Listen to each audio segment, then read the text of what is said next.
Pak Abu Marlo, Anda menyatakan bahwasannya Hajar Aswad itu mirip dengan kelamin perempuan. Siapapun kita pasti terlahir dari Siti Hajar atau seorang ibu. Makanya Hajar Aswad itu bentuknya seperti kemaluan perempuan. Makanya maaf ya, kenapa Nabi Muhammad mengajarkan ngecup Hajar Aswad? Maksudnya bukan nyium batu. Salah besar. Dan tidak ada relasinya, hubungan antara Hajar Aswad dengan perempuan. Memang kalau kita mau belajar tentang Siti Hajar itu jangan lupa kita juga merujuk kepada kitab saudara tua kita, Judaism ya. Betapa sangat bodoh maksudnya. Jahil kan bodoh. Bukan hanya jahil bodoh, Ustazah Eti. Tapi kejam juga ya. Pokoknya namanya jahiliyah itu.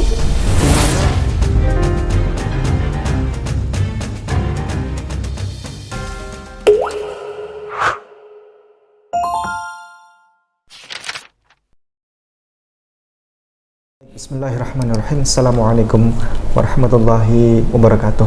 Waalaikumsalam warahmatullahi wabarakatuh. Alhamdulillah kami hadir saat ini di Bogor, di tempatnya Ustadz Sumardi, di kantor, di meeting room.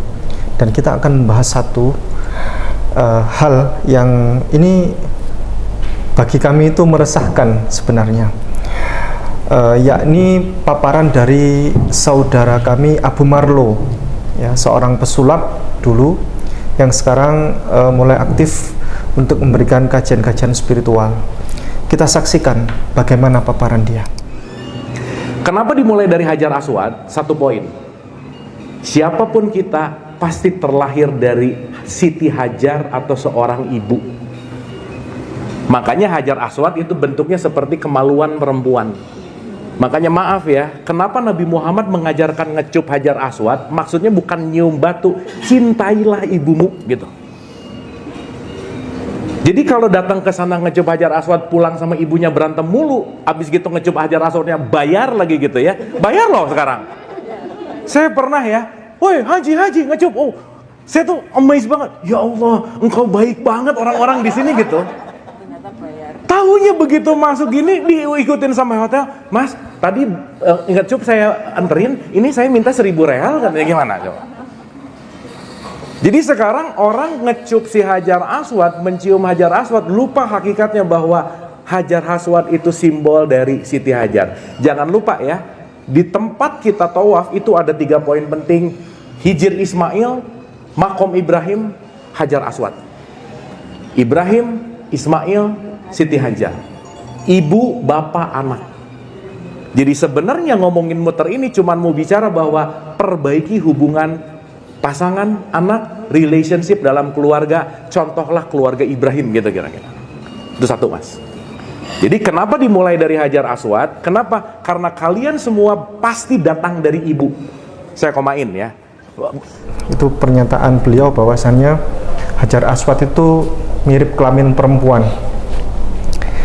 Nah, begini, saudaraku Bapak Abu Marlo, sebenarnya Anda tidak ada niatan sih, tidak ada niatan untuk membuat sebuah ujaran yang itu kecenderungannya identik dengan penghinaan ya. Cuman persoalannya Anda ini berangkat dari ketidaktahuan ya, ketidaktahuan. Dan termasuk ini sebenarnya berangkat dari awal mula munculnya kekacau balauan tentang ejaan huruf Arab Latin di Indonesia, yakni sampai sekarang ini tidak ada bedanya huruf H dengan huruf H dan huruf Kho. Jadi sampai sekarang rancu antara H dan Kho, antara H dan H begitu. H dan H itu sama kan begitu. Sehingga oleh Pak Abu Marlo itu disampaikan bahwasannya Ibu Hajar itu atau Hajar Aswad itu identik dengan Ibu Hajar ya, Ibu Siti Hajar. Nah, ini sebuah kesalahan besar. Karena begini, saya berikan informasi. Ibu Hajar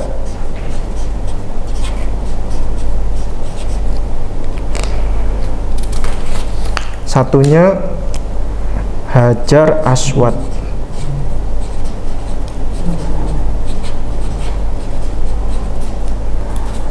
Nah, orang-orang Indonesia itu seringkali menyamakan ini. Ibu Hajar, satunya Hajar Aswad. Ini dianggap sama. Padahal ini antara Hajar Aswad dan Ibu Hajar ini adalah sesuatu yang berbeda. Berbeda makna, berbeda arti, dan berbeda kata. Karena ujaran penghinaan dari Pak Abu Marlo ini terkait ini Hajar Aswad ini yang dianggap katanya mirip kelamin perempuan, dan sehingga itu merepresentasikan bahwasannya itu adalah lambang dari Ibu Hajar. Ketika kita mengecup Hajar Aswad itu, maka kita kembali kepada ibu dan kita harus hormat kepada orang tua atau kepada ibu. Nah, ini persoalan ini. Ini namanya, saya tulis Pak Abu Marlo, cocokologi yang tidak pas. Cocokologi yang tidak pas. Dan sebenarnya ini adalah jawabannya adalah harus belajar tentang apa itu bahasa. Jadi Pak Abu Marlo, Anda harus belajar tentang bahasa. Saya tunjukkan apa itu Ibu Hajar, apa itu Hajar Aswad. Tulisan secara huruf Arab, Ibu Hajar ini ha, alif, jim, ra. Kalau Hajar Aswad itu ha, jim, ra. Sekali lagi, beda ini. Beda tulisan, beda arti, beda makna. Ibu Hajar ha, alif, jim, ra. Hajar Aswad ini hajar artinya batu ya. Aswad itu artinya hitam. Ha, jim, ra. Bagaimana cara kita mengonfirmasi tulisan seperti ini? Cara mengkonfirmasinya sederhana sekali. Kita bisa ketik di Wikipedia. Nah, kalau misalnya ini dianggap mengarang bebas misalnya. Nah, pemirsa bisa ikuti saya. Ketiknya adalah Ibu Hagar ya, karena Hajar secara bahasa Ibrani itu Hagar. Ini sebenarnya bahasa Semitik ya, ada kesamaan bahasa. Seperti ini masih satu saudara. Ibrani dengan Arab itu satu saudara. Jadi kita satu rumpun. Shalom dengan salam. Laila dengan Laila sama. Laila dengan Lail ya. Laila Tov, selamat malam. Kemudian apa Bunda Eti? Yaum dengan yom. Yaum dengan yom. Hari siang. Ya. Cara mengetiknya begini. Ibu Hagar Wikipedia, kita pilih yang ini. Lalu kita pilih yang ini, Wikipedia. Nah, kemudian kita akan temui ini. Ini adalah huruf Ibraninya. Ini adalah huruf Ibraninya. He, ini Gimel sama Resh. Bacanya adalah Hagar. Kemudian secara Arabnya, bahasa Arab, seperti yang saya tulis tadi. Ha, alif, jim, ra. Ini huruf Ibraninya, ini huruf Arab. Ini Ibraninya He, Gimel, Resh. Ini ha, alif, jim, ra. Sekarang kita lihat cara mengkonfirmasi tulisan Hajar Aswad bagaimana. Hajar Aswad ini caranya sederhana, yakni kita akan melihat dari Google Translate. Sederhana sekali. Google Translate ini kita ketik aja di situ batu hitam misalnya. Pilihannya Indonesia Arab, tulisannya batu hitam, ketemunya Hajar Aswad. Artinya Hajar itu batu, Aswadun itu adalah hitam. Bacaannya Hajarun Aswadu. Hajarun Aswadun. Baik. Sehingga tidak ada hubungannya antara Ibu Hajar dengan Hajar Aswad atau dengan batu hitam. Karena kalau diidentikan dengan Ibu Hajar itu dengan batu, atau kadang-kadang ada orang bilang begini, menghina Ibu Hajar itu identik dengan kenapa perempuan itu identik dengan batu ya, atau keras kepala, itu kan menghina, maksudnya bahasa menghina. Tapi sesungguhnya itu tidak pernah terjadi, karena tidak ada hubungan antara Hajar dengan Hajar. Itu yang pertama. Sehingga ini menjadi persoalan ya, tentang bagaimana Arab Latin ya, antara H ya, ini huruf H, ini huruf H, ini huruf H, ini huruf Kha, ini huruf Kha. Sekarang yang terjadi adalah H ya, itu H, kemudian H-nya itu juga H, ini H, kemudian ini KH, ini Kha. Pemirsa, ini adalah huruf H. Cara bacanya ini yang jadi persoalan. Masyarakat kita masih bingung soal ini. H, hurufnya Latinnya H, H tetap H, jadi sama antara ini dan ini. Kha baru KH. Nah, ini yang menjadi persoalan, sehingga orang-orang ketika ada orang meninggal dunia, banyak yang komentar, kadang-kala tulisannya tuh husnul khotimah. Ketika ada orang menulis di situ husnul khotimah atau KH ya, husnul, itu banyak yang menyalahkan, karena KH dianggap kha, kan begitu, artinya jelek nanti itu. Tapi kalau husnul khotimah ditulis husnul khotimah, itu katanya artinya baik, kan gitu. Padahal tidak, yang benar itu seharusnya begini. Makanya kita perlu membentuk konsorsium ini, konsorsium khusus untuk mengajukan kepada pemerintah mengembalikan ejaan yang benar tentang huruf Latin Arab ini ke tempat yang semestinya, kan begitu. Misal begini, kami usulkan nanti kepada pemerintah agar mengembalikan ini semua, karena para mu'alaf ini merasa kesulitan sampai sekarang membaca bagaimana bacaan hafalan sholat ya, membaca Al-Quran dan seterusnya, itu rancu begitu. Ini H harusnya H itu CH, sehingga ada perbedaan di sini. Kemudian Kha baru KH. Misalnya Bismillahirrahmanirrahim, orang bisa titen, bisa tahu ya, oh ini H, ini H. Tidak seperti sekarang H Rahmanirrahim gitu kan, itu salah, kan begitu. Nah, berikutnya adalah tentang itu tadi, definisi dari Hajar dan Hajar yang berbeda. Nah, Pak Abu Marlo, Anda menyatakan bahwasannya Hajar Aswad itu mirip dengan kelamin perempuan. Ini juga salah besar, salah besar, dan tidak ada relasinya, hubungan antara Hajar Aswad dengan perempuan.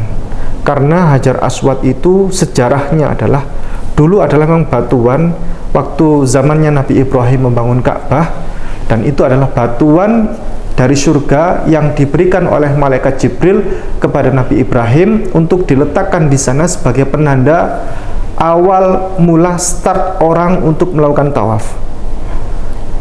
Nah, batu itu dulu utuh, kemudian terpecah belah karena ada peristiwa dicuri, kemudian dan seterusnya, sehingga batu itu terpecah-pecah. Nah, oleh pemerintah setempat ya, sehingga bergulirnya waktu termasuk oleh pemerintahan zaman yang dulu-dulu itu dipelihara ya, dengan diberikan cover. Nah, sehingga covernya itu berbahan dasar dari bahan perak ya, dan bentuknya seperti itu karena agar menjaga masyarakat yang hendak mencium atau mendekati Hajar Aswad itu supaya ketika terantuk tidak sampai berbahaya, atau ketajamannya itu tidak beresiko untuk melukai orang, sehingga bentuknya dibuatlah itu sedinamis mungkin supaya itu untuk keamanan masyarakat, supaya tidak sampai ketika terantuk itu tajam, kan begitu. Nah, itu tidak ada hubungan antara Hajar Aswad itu bentuk kelamin, itu bukan bentuknya Hajar Aswad. Hajar Aswad bukan di situ, bukan yang perak itu, bukan. Tapi Hajar Aswad itu yang batu hitam kemerah-merahan itu. Begitu. Terus berikutnya apalagi ini yang sering menjadi salah kaprah orang. Batu Hajar Aswad itu bukan untuk disembah. Nah, saudara kita Kristen dan Katolik seringkali menghina kami orang Islam, batu hitam itu disembah atau dicium dan lain sebagainya. Perlu diketahui bahwasannya para atlet ya bangsa kita Indonesia Raya itu ketika hendak melakukan pertandingan, biasanya mereka itu hormat kepada bendera, kemudian bendera itu sampai dicium dan seterusnya.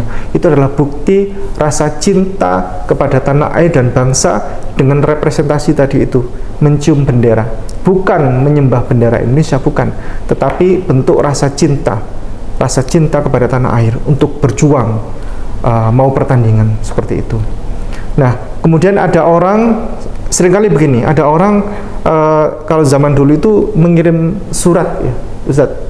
Jadi ada kekasih begitu ya, dapat kiriman surat ya dari kekasihnya, sehingga surat itu kadang dibaca, dipeluk, kemudian dicium dan seterusnya.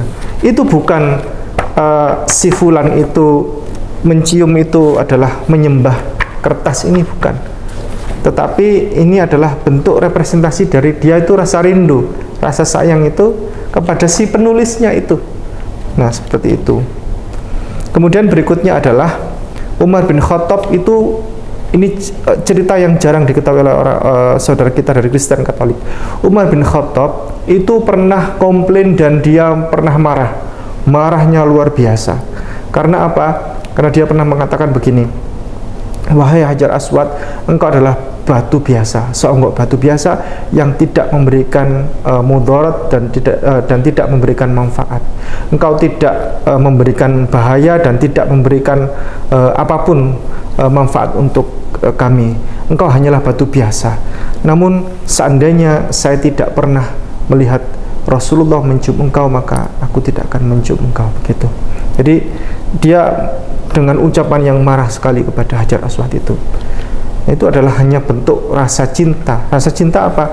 Ya, rasa cinta kepada Allah Subhanahu wa taala karena kita rindu pulang kampung halaman. Karena batuan Hajar Aswad itu berasal dari surga dan kita rindu pulang kampung halaman. Karena kami ini adalah orang-orang Islam ya, Bani Adam ini adalah penduduk surga. Nabi Adam dulu penduduk surga dan akhirnya kami juga akan nanti kembali ke surga. Kami rindu pulang ke kampung halaman, ke surga. Nah, demikian nanti perihal Hajar Aswad akan ditambahkan barangkali pada Ustadz Sumardi. Dipersilakan. Bismillahirrahmanirrahim. Assalamualaikum warahmatullahi wabarakatuh. Waalaikumsalam warahmatullahi wabarakatuh. Ya. Yang mungkin dari sisi dari pendapat ya, kalau itu yang detailnya tadi sudah tentang apa kaidah bahasanya ya, sudah dijelaskan oleh Ustadz Ipung. Ya, mungkin saya mengatakan bahwa sangat bahaya sekali ketika dengan ada kesalahan pemahaman bahasa ya, sehingga itu membuat bisa terjadi menyesatkan umat. Jadi sehingga orang menganggap bahwa itu seolah-olah ya yang dimaksud dari apa Hajar itu ya Ibu Hajar, padahal kan beda ya, ada ha dan ha. Jadi ya saya sebagai sebagai umat Islam, saya mungkin melihat dari sisi itu ya. Alhamdulillah bahwa apa yang disampaikan oleh Ustadz Ipung itu memberikan sebuah pencerahan kepada kita bersama, sehingga bisa meluruskan apa yang disampaikan oleh Abu Maroh. Dan cukup mungkin yang lebih ini Bu Etika lebih detail ya. Mari silakan. Bismillahirrahmanirrahim. Assalamualaikum warahmatullahi wabarakatuh. Waalaikumsalam warahmatullahi wabarakatuh. Hajar atau yang kita kenal dalam bahasa Arab Siti Hajar ya, ini memang sosok yang unik karena sebetulnya cerita tentang Siti Hajar atau Hagar ini banyak sekali dijumpai, cukup banyak dijumpai di literatur Judaism ya, di Tanakh, misalnya di kitab Kejadian mulai 16 ada itu diceritakan, kemudian juga sebagai sosok yang unik kalau Hagar dalam kitab Tanakh karena satu-satunya perempuan yang berkomunikasi, mungkin yang paling banyak berkomunikasi dengan Tuhan ya dalam kitab Tanakh adalah Hagar ya, berkomunikasi dengan Tuhan melalui malaikat maksudnya. Nah sebetulnya memang kalau kita mau belajar tentang Hagar, Siti Hajar itu jangan lupa kita juga merujuk kepada saudara tua kita, kitab saudara tua kita Judaism ya. Dalam hal ini bukan berarti kita mempercayai semua, tetapi kan Rasulullah mengatakan jangan dipercaya semua, jangan disalahkan semua ya. Artinya kalau itu sesuai dengan Al-Quran berarti itu sudah benar ya, tolok ukurnya kita kan Al-Quran. Nah kita lihat Hagar dalam bahasa Judaism, kan ditulis tadi dengan He, Gimel dan Resh ya. Hagar itu sebagian makna kata Hagar sendiri menurut sebagian besar para rabi itu artinya agar, jadi the reward, hadiah yang diberikan kepada Abraham. Ada beberapa yang mengatakan sebagai the stranger, artinya asing, tetapi sebagian mengatakan sebagai reward. Kenapa dia disebut dengan reward kepada Abraham? Karena sebetulnya menurut Midras ya, Midras Bereshit Rabbah 45a 451 ya maksudnya. Midras ini kan sebetulnya penjelasan atau interpretasi dari Torah yang diturunkan secara lesan, turun-temurun, jadi secara lesan, kemudian dibukukan sekarang dalam bentuk Midras. Nah, contoh misalnya Midras ini ada cerita tentang Abraham dibakar oleh Raja Nimrod ya waktu itu ya. Dan dia tidak mati, airnya apinya dingin, itu ada di Quran dan ada di Midras. Jadi sebagian isi Midras itu juga ada di Quran. Nah dalam Midras Bereshit Rabbah ini diterangkan bahwa kenapa sebagai Hagar sebagai reward, karena sesungguhnya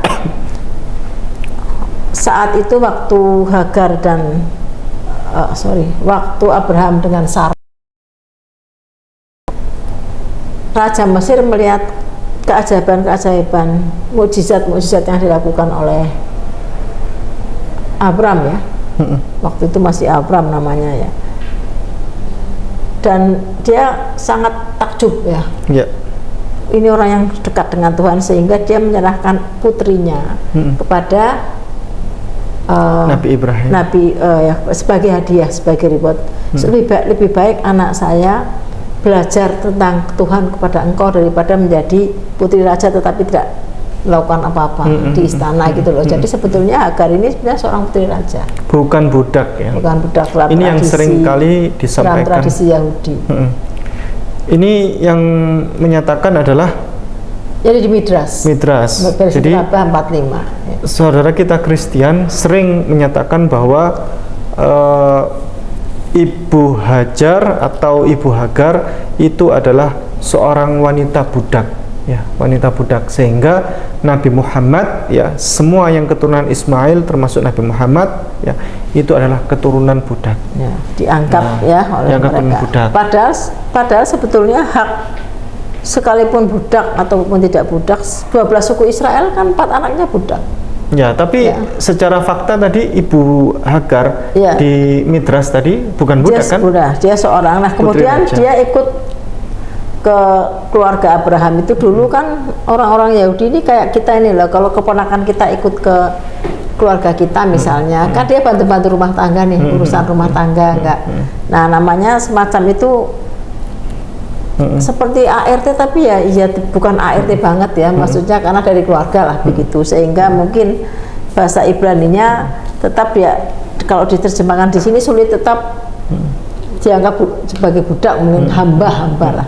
Hamba sebetulnya itu dia seorang pelita raja yang dititipkan. Nah, karena itu disebut dengan Hagar reward, hadiah gitu kan, karena dia Hagar merupakan hadiah. Dan sebetulnya kan kita tahu bahwa Hagar ini melahirkan Ismail dari bapak Abraham ya. Nah, begini Bunda Eti, berarti Ibu Hajar atau Hagar itu adalah bukan nama asli, jadi dia ganti nama itu?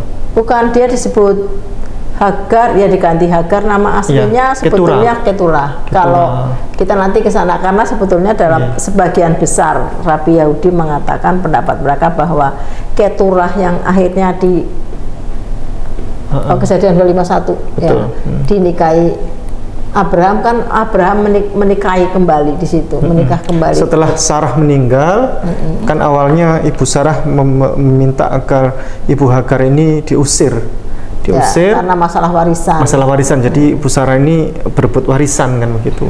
Diusirlah. Tidak ingin Ismail mendapat warisan. Oh, tidak ingin Ismail. Ya, itu dari di Kejadian 21:14 karena dia anak sulung ya. Ya, Kejadian 21 lah. 11-an itu ayatnya.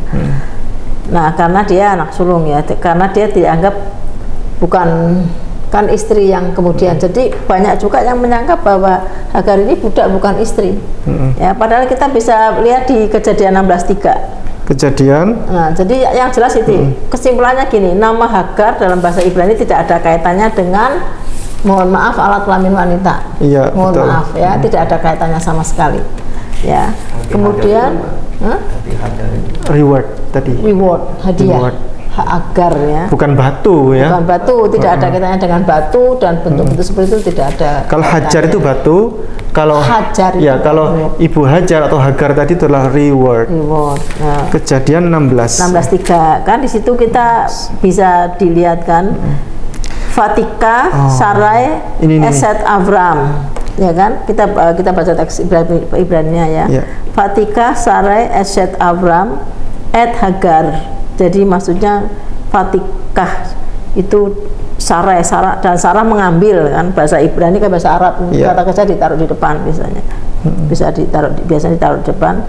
Fatikah, Sarah, Eset Abram, maka Sarah istri Abraham itu mengambil dan Sarah istri Abraham itu mengambil Hagar ya, et Hagar Hamid Srid ini perempuan Mesir itu ya, Sifhatah ya, memang seperti hambanya karena dia akan mengabdi di situ kan, dia bukan saudara, bukan apa, tapi mengabdi kepada keluarga Abraham, jadi hambanya. Sifhatah Miket Asher Sanim Mikes Asher Sanim, maksudnya setelah 12 tahun ya, sama dengan Arab ya, Asher Sanim mirip bahasanya. Leshevet, setelah 12 tahun tinggal Abram, Leshevet Abram, setelah 12 tahun Abraham tinggal Be'eretz Kanaan, tinggal di tanah Kanaan ya, Be'eretz Kanaan. Fatiten Otah la Abram Isyah, kemudian dia memberikan Otah ya, maksudnya Hagar itu kepada Abram, suaminya Sarah ini, Isyah suaminya, sebagai lole Isyah, jadi sebagai istrinya. Jadi jelas sekali di sini sebutkan bahwa di 16:3 itu dan Sarah mengambil Abraham 10 tahun setelah di Kanaan menjadi sebagai istrinya, bukan sebagai hambanya lagi, tapi sebagai istrinya. Jadi kalau ada yang menyatakan bahwa biasanya gini, kalau ada dan kurbankanlah anakmu yang tunggal, itu kan begitu ya. Kalau yang anakmu yang tunggal waktu itu kan berarti Ismail ya, yang anak Abraham, waktu itu kan. Jadi, belum punya adik lagi, Ishak itu, sehingga ketika kami menyampaikan lah, memang benar kalau Nabi Ibrahim tidak punya anak lagi, waktu itu anaknya masih satu, karena begini, anak yang tunggal itu Ibrahim. Nah begini Bunda Iti, orang-orang para pendeta itu bilang bahwasannya itu anak tunggal itu maksudnya anak dari istri yang sah, istri yang resmi. Siapa itu? Sarah. Oh, karena ini kan sebenarnya dia istrinya juga. Berarti kan sebetulnya ini Torah ini kalau menurut orang Yahudi itu ya seimbang. Seimbang begini loh. seimbangnya di sini. Sarah itu istri pertama, Hagar istri kedua, betul? Ya kan. Tetapi keadilan Tuhan gini, sebagai istri kedua dia melahirkan anak pertama gitu kan. Sebagai istri pertama, Sarah melahirkan anak kedua gitu. Jadi kan ada balancing di sini ya, keseimbangan. Nah, kalau kita teruskan lagi, teruskan menurut pendapat saya ya, karena ini tidak ada di literatur Yahudi. Maksudnya pendapat saya, akhirnya kan kenabian itu dari Iskak, dari anak Sarah kan, Iskak dan Yakub dan sebagainya sampai ke Nabi Isa. Nah, tapi Nabi Ismail, keturunan Nabi Ismail sebagai the last prophet dan untuk seluruh dunia gitu loh. Jadi kan sama nih, haknya kamu diberikan nabi-nabi tapi bukan untuk the last dan untuk kaum gitu kan. Ya, ini sebagai the last gitu loh, masing-masing mendapat keistimewaan gitu loh. Betul. Menurut saya kan yang ini, tapi kalau yang ini jadi pendapat saya. Berarti kalau ada para pendeta Kristen yang bilang ini istri resmi, istri sah, ini satunya istri nggak sah, itu salah gitu. Karena memang dia sebagai istrinya, di sini kan disebutkan lo Isha, ya artinya sebagai istri dia, bukan sebagai concubine istilahnya, sebagai simpanan apalah sebagainya, dia sebagai selir atau apa, tapi sebagai istrinya. Karena memang Hagar istimewa ya, karena dia bisa berkomunikasi dengan malaikat kan sudah bukan sembarangan. Kalau dalam Torah bukan wanita sembarangan, pasti dia punya keistimewaan, ada kedekatan dia dengan Tuhan ya. Nah, ini yang memang perlu dipahami. Seandainya pun mereka mengklaim, loh, tapi kan dia anak budak, 12 suku Israel kan yang 4 anak budak. Ya, anak dari Bilha, ya, dan Zilpa ini budaknya si Lea, kan punya anak Gad dan Asher, ya. Kemudian Bilha dan Naftali, namanya Dan Naftali satunya kan. Itu juga budak, tapi haknya sama kan. Rachel, ya, tapi Jebus juga 12 suku Israel, bukan 8. Kalau mau budak tidak anggap sebagai anak saya, 8 suku Israel. Dan dia tidak mendapatkan bagian tanah. Maka dia 12 suku Israel kan mendapatkan bagian tanah kecuali suku Lewi kan. Nah, kecuali suku Lewi dan Yosef itu anaknya kan dapat 2 masing-masing, dapatnya 2 bagian, jadi Manasye dan Efraim. Sehingga tetap 12 tanah yang dibagi, tapi tanpa suku Lewi, dengan catatan Yosef mendapat 2 bagian karena untuk kedua anaknya, Efraim dan Manasye. Ya, jadi itu sebetulnya Hagar ya. Jadi dalam versi Yudaism, Hagar ini sebetulnya bukan budak seperti yang dijual belikan, itu bukan ya. Jadi dia terhormat karena itu dari benihnya kan turun 12 raja-raja nanti ya dalam kitab Kejadian itu. Nah, ini yang perlu kita pahami bersama teman-teman, supaya tahu bahwa asli namanya Hagar itu juga tidak ada kaitannya dengan batu gitu. Dan setelah kita lihat di Bible, Arabic Bible, tadi saya lihat sekilas ya, Arabic Bible, Bible bahasa Arab, itu ada juga nih, mereka ditulis juga dengan Hajar sama kok. Ini tulisannya dengan Hajar. Hajar. Oh ya, ini Bible bahasa Arab. Bible bahasa Arab. Ya. Ini pemirsa tulisan dari Bible Alkitabul Muqaddas.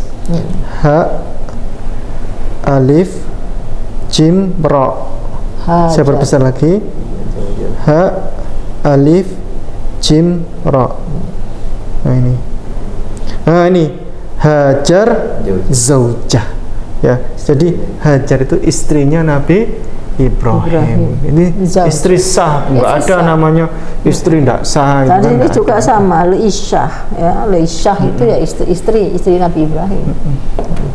Jadi saya kira ini sudah cukup jelas ya, bahwa Hagar itu menurut saya tidak pantas kalau dihubungkan dengan nama batu, dengan gambar mohon maaf alat kelamin, ya kan, perempuan kan itu sesuatu yang bukan pada ranahnya ya, bukan sesuatu yang terhormat lah kalau menurut saya ya. Tapi itu kan hanya pendapat saya, semoga ini juga kita sama-sama dapat kita. Ada juga yang menyebar framing ya, menyebar framing bahwasannya Ibu Hajar kan hubungannya sama batu kan, Hajar itu batu kan, nah, padahal bukan kan.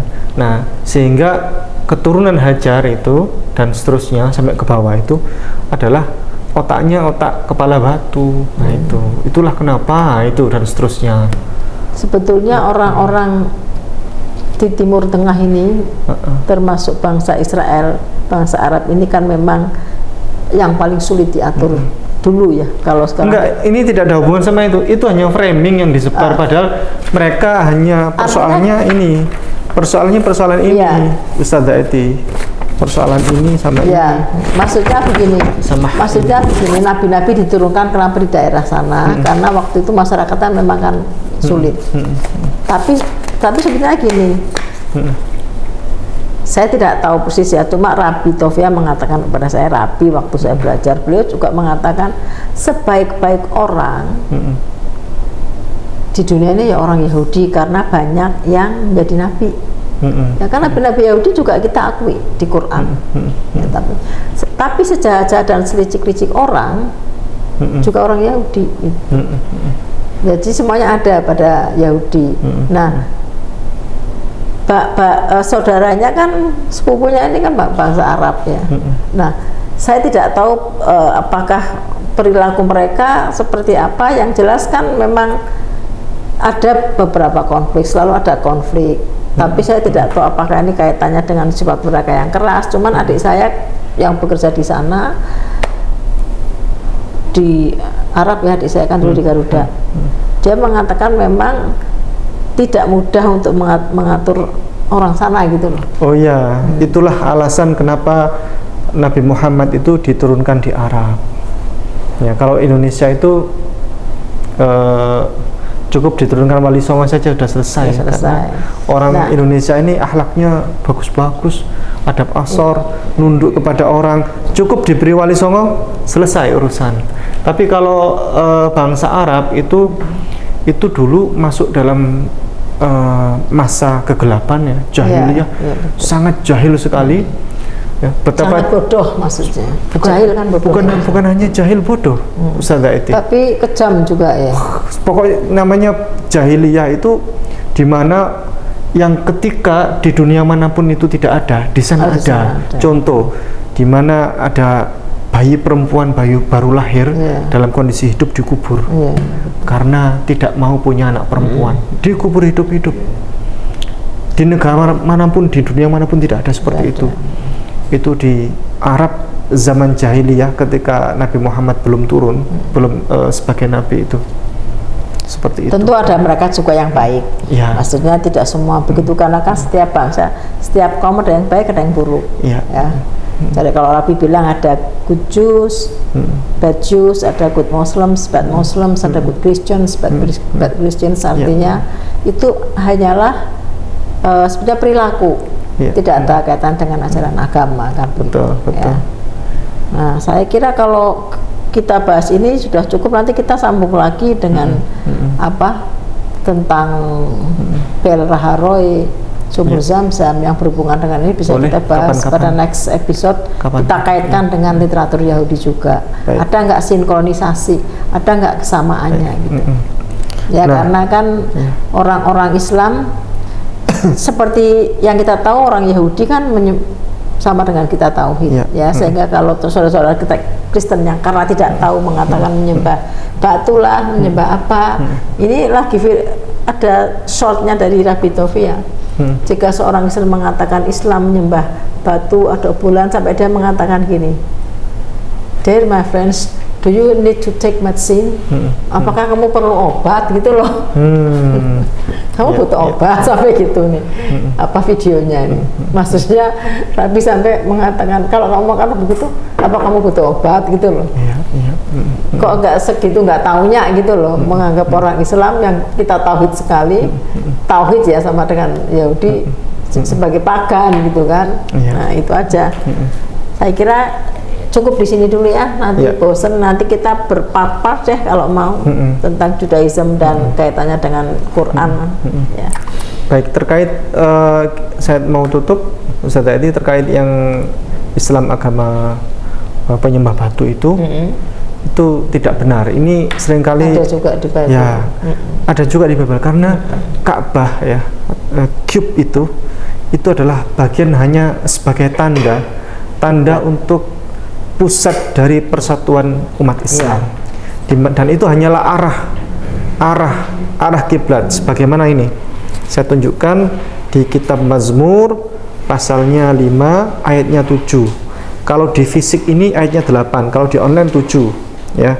Tetapi aku berkat kasih setiamu yang besar, aku akan masuk ke dalam rumahmu, sujud menyembah ke arah baitmu yang kudus.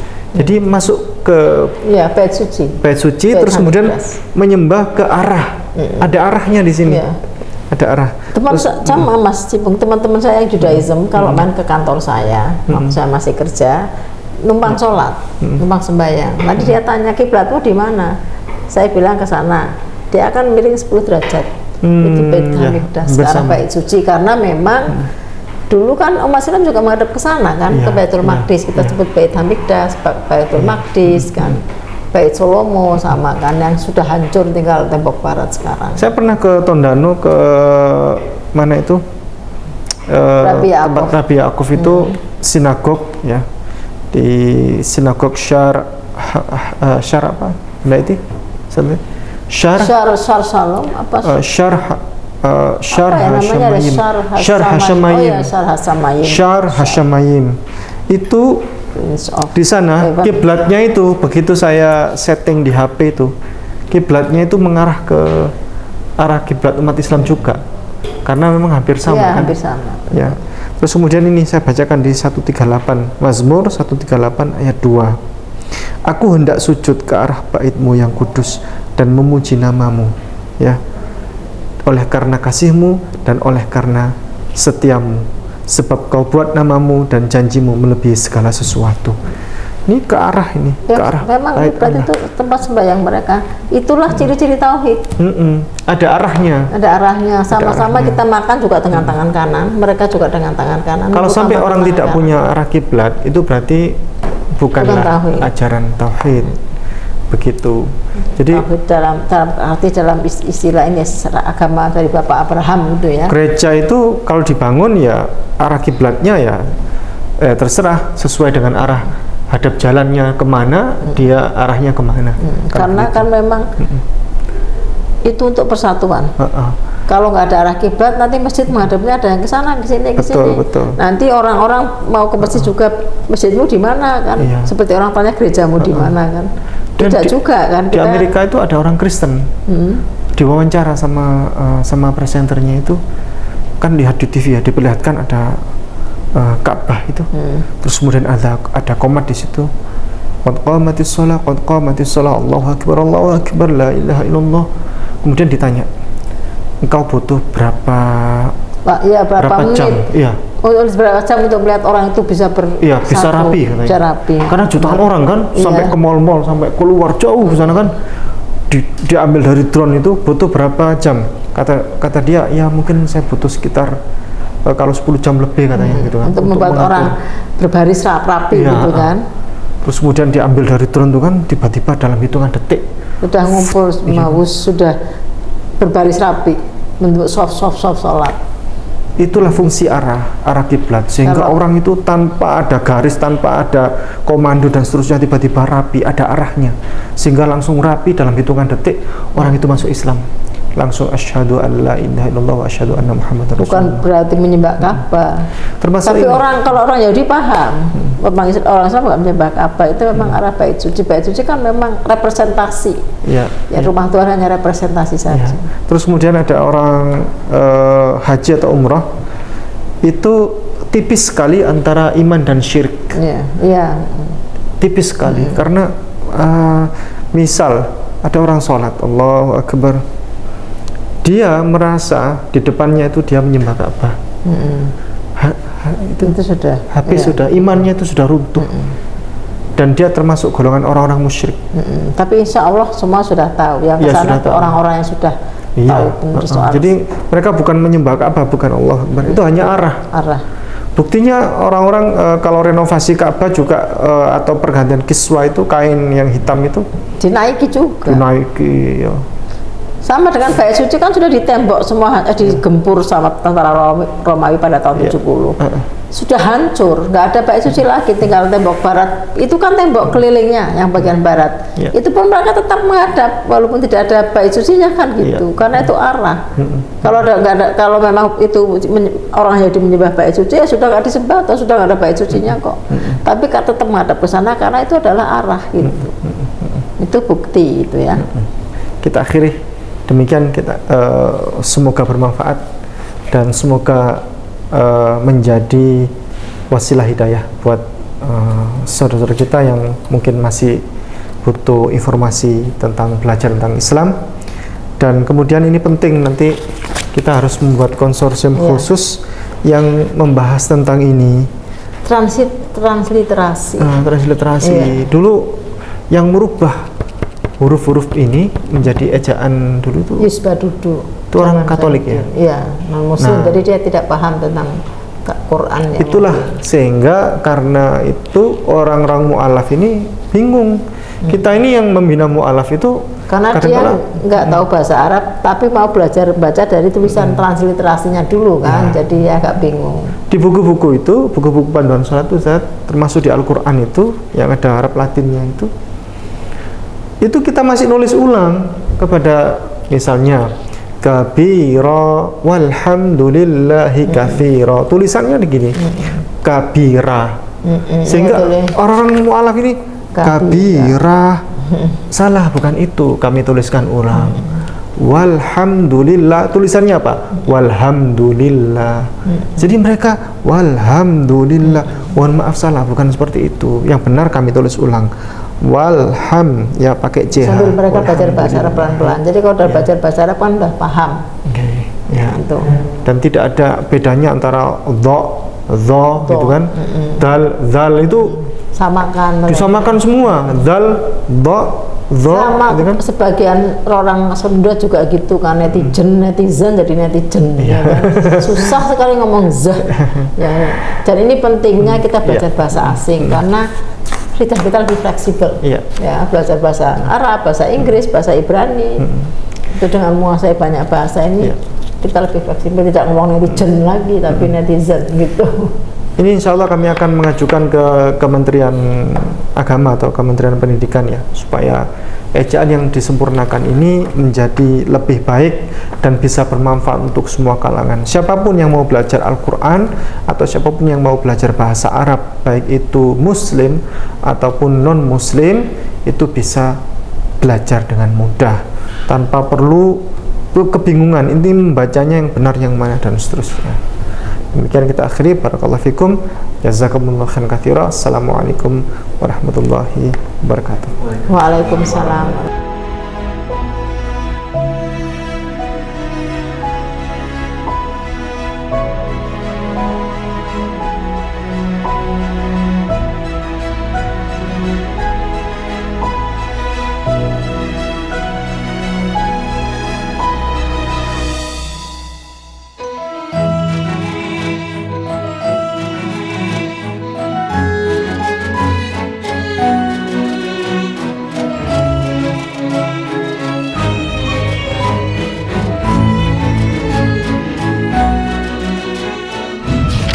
Setiap muslim harus memiliki bekal ilmu kristologi untuk membentengi diri dan keluarga serta untuk berdakwah.